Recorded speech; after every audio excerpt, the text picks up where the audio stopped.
Interstellar! This is Christopher Nolan's movie that has been anticipated this year, and a lot of people have been looking forward to it, including myself. Now, I have only seen like 2 of Christopher Nolan's movies, and that's Inception and The Dark Knight.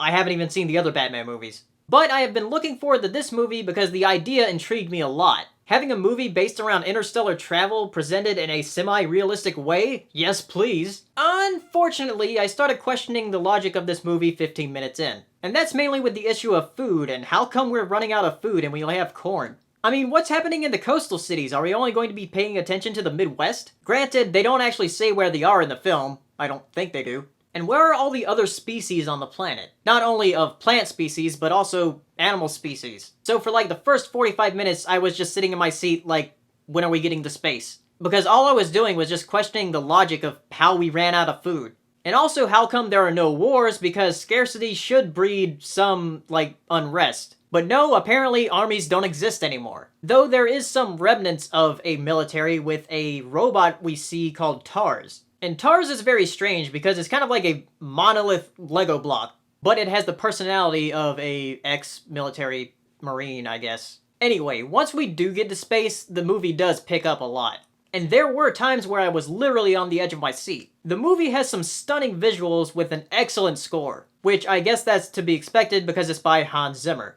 And it's very reminiscent of 2001: A Space Odyssey. Though the thing is, it feels like it's trying too hard to be the next 2001: A Space Odyssey. Now, I'm leaving out the details of how everything happens because I know people don't want this movie to be spoiled. But at the same time, I'm wondering if it's even worth it to do so. Because the end product of this movie is a story about how love transcends both space and time. And the way the movie reaches that conclusion is kinda convoluted and unnecessary. Once the movie does reach the point where it does make sense, it's kind of like, oh, that's disappointing.